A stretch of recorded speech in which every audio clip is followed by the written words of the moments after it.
Yes, thank you so much for joining us today. We all have our swag on, right? Yeah, Got to promote all the time. all the time. So can we start? Could you introduce yourself before we start? Sure. So my name is Erika Hawks. I'm a Cuban girl from Miami who's been living in Key West for 10 years. This year is my 10-year anniversary in Key West. And the owner director of the Key West Yoga Sanctuary. Yeah. And how long have you been open? So, okay, the Yoga Sanctuary has been in Key West for like 13 years. I've been in at the helm since 2021. So 3 year. I'm going to my 3 year anniversary running the place. My friend Gretchen Mills founded the studio and she moved away in 2020 during COVID. And so I took over.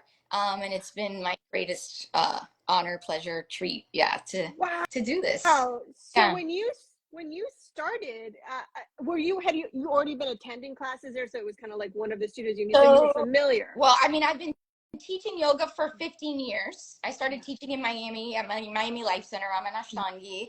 And I moved to Key West. I found Gretchen and this space. It became my second home right away. So, I mean, I had been practicing here in this community for a long time before I took it over. So, really familiar. Yeah. I've Wow. And you been sort here time pretty much too. Yeah. Yeah, so you joined sort of during the pandemic, right? So that must have been such a crazy experience. I mean, having been a student before and then transitioning to owner, what was that like for you? Yeah, so that was really where I felt called to step in, right? So the pandemic was a crazy Mm. time. This physical space was closed for almost 18 months. And we were teaching on Zoom, at the beach, in the park, and trying to figure out how to keep things going, right? And then when Gretchen Mm. left, I felt like, you know, I really, really wanted to make this happen. And so we came back into Mm. the physical space, but the students weren't really ready for that yet. And so we realized we have an amazing backyard.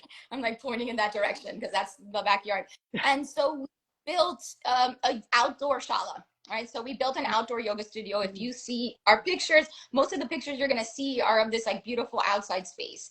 And we started bringing students back in. Everybody felt comfortable to practice outside, a little more spacious, fresh air. And so we kind of reinvented the whole thing during COVID to make it possible. And yeah. And that's amazing to me because I was just saying, I don't know if you heard in the introduction, what that's one of the first things that's so striking about the space is that outdoor shala, which is just it's breathtaking. I thought at first I was looking at photos of like Bali or somewhere like beautiful, and then it's Key West, and I was saying I've never been to Key West, so I don't know if all of Key West is actually like that. Or it's a gorgeous tropical paradise, but it's absolutely stunning, your shala.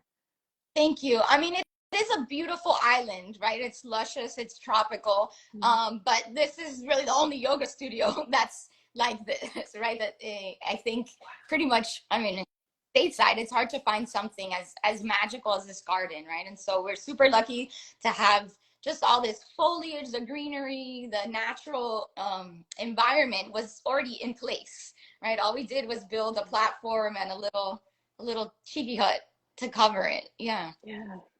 Yeah, you did a great job. It's so beautiful. What has it been like for you sort of making that transition from, excuse me, student to now studio owner? What has that process been like for you?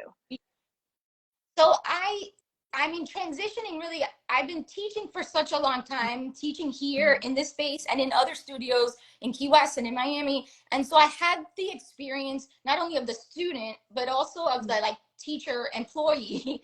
And then now moving into the owner, I kind of bring all those perspectives in, right? And so it's Mm. been sweet to be able not only to serve the students, but also to serve the teachers and to create a real community around that. I mean, it's definitely different, right? There's a lot of, you know, the little things of running a small business can be taxing and trying. Yeah. It was from the beginning, I tried to sort of, I don't want to lose the spark, right? The joy, Mm. Yeah.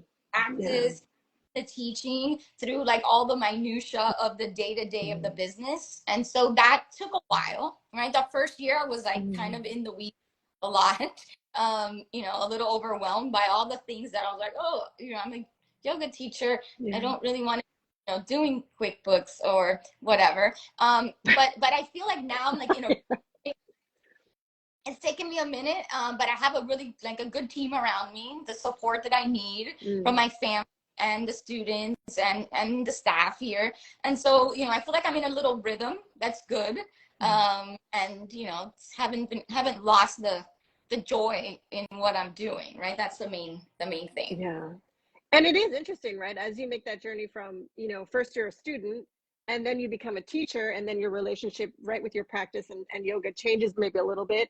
And then from teacher to studio owner, and then it takes on this whole other level of just the relationship with your own personal practice, probably, and like you said, maybe it's just finding the time to continue with your practice as well. Has your personal practice changed since you became a studio owner, or even since COVID, maybe? Well, my personal practice, I think it just continues to like to become more solid, right? I like really have to like ground myself in my practice.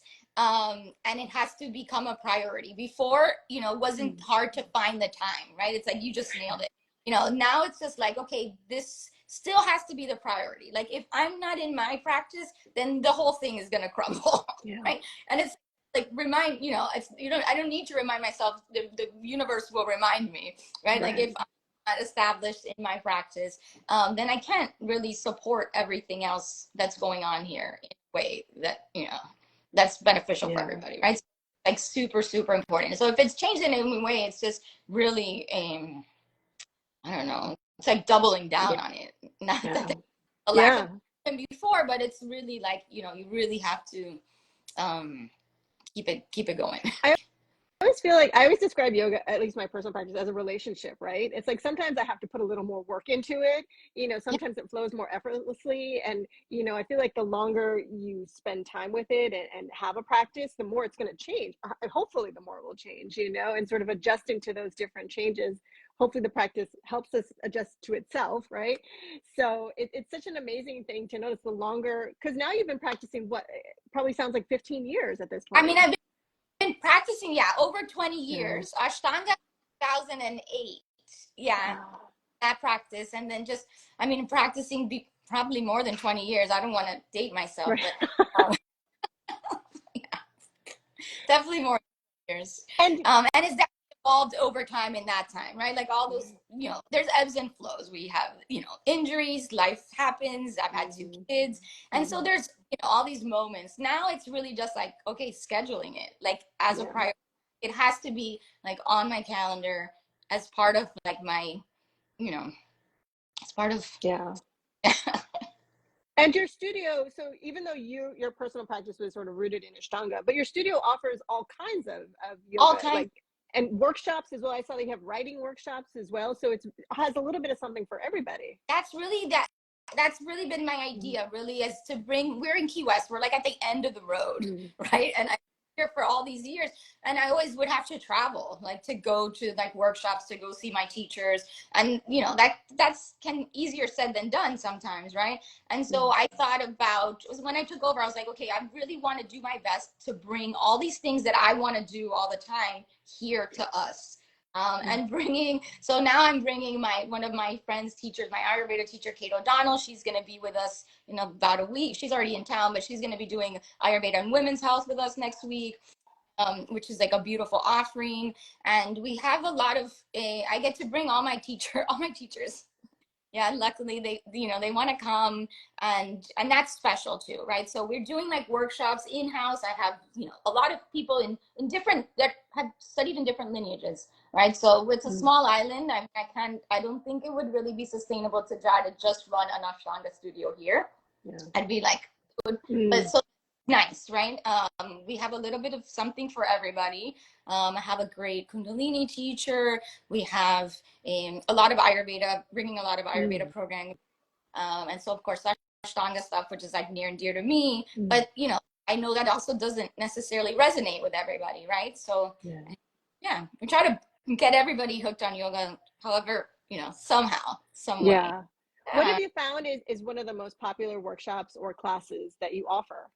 Oh my God. Well, we do at least once a month, we do a sound bath. At least once a month, we do a yoga nidra. Those both always sell out, especially since COVID. I found that people really want to just like restore, reset their bodies. People understand the need for like more restorative healing practices outside of just like the physicality of their asana practice, right? And so I think that now those are the things I'm seeing that people are being called to the most. And they're, I mean, it's like I put it on the schedule and it's like, you know, right away it's full. But all of the offerings, you know, I've been really lucky. We've been really lucky that, you know, we get such great teachers coming down, and because there isn't that much of it here, right?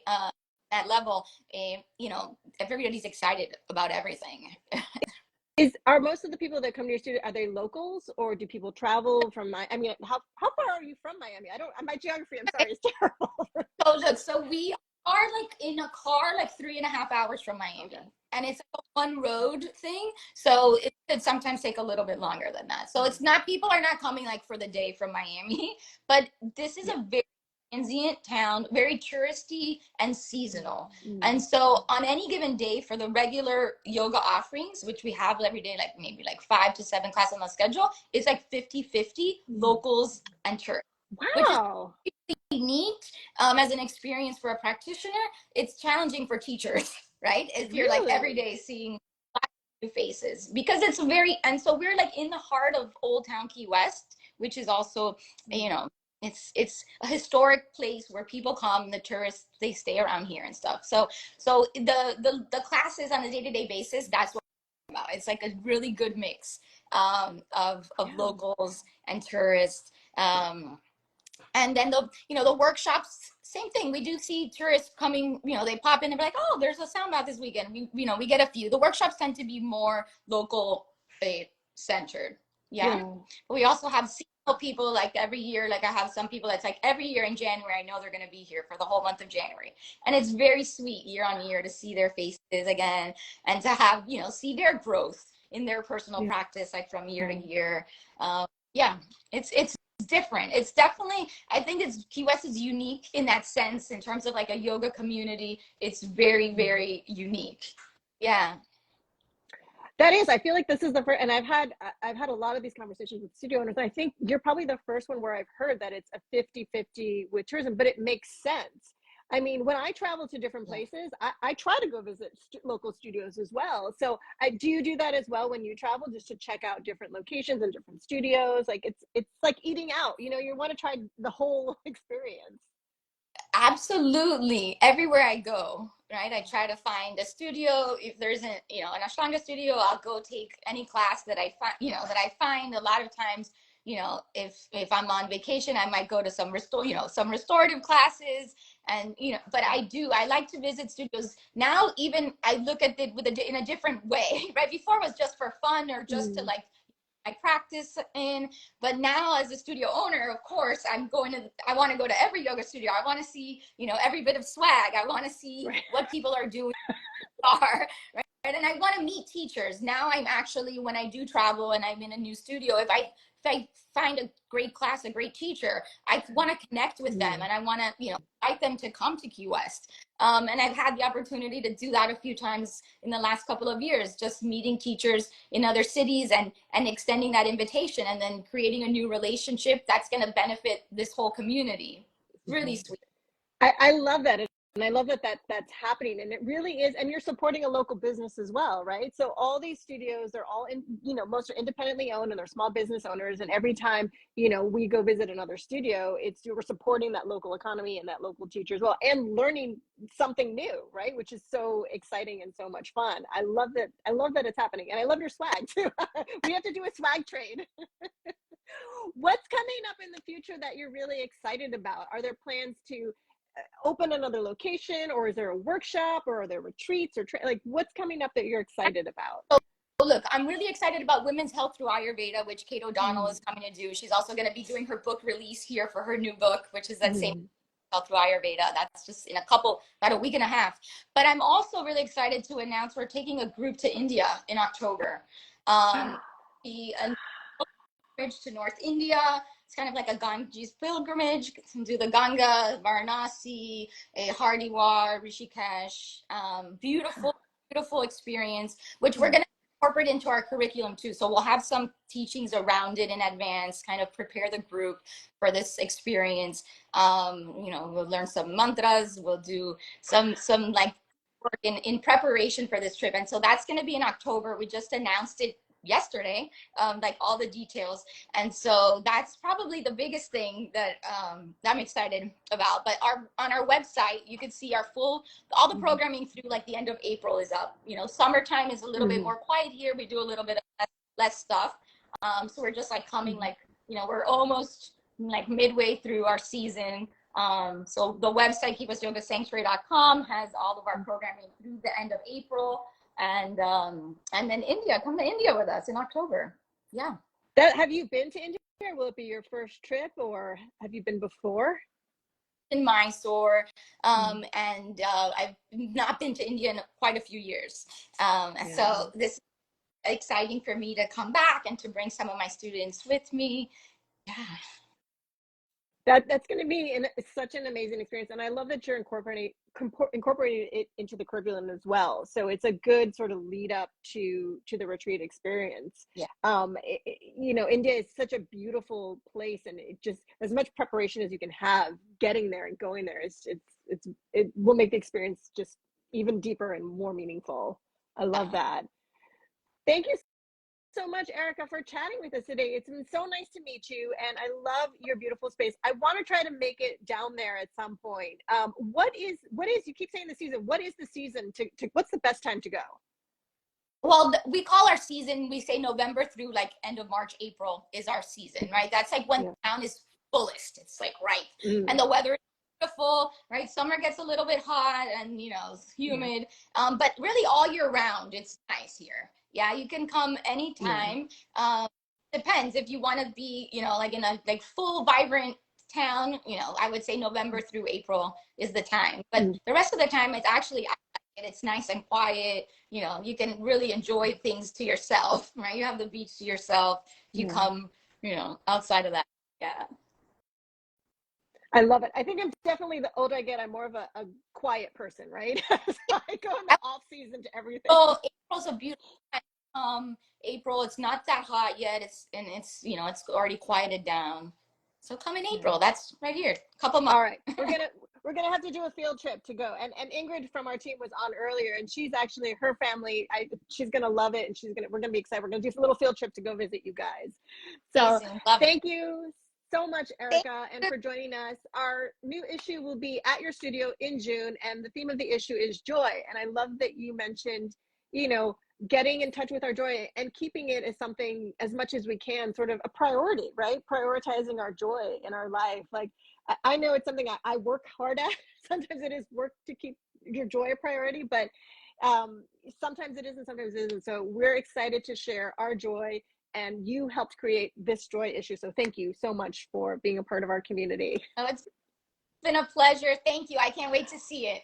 And you in Key. Yes, definitely. You're going to see me in person. Definitely. Absolutely. All right. Thank you so much, Erika. Have a great one.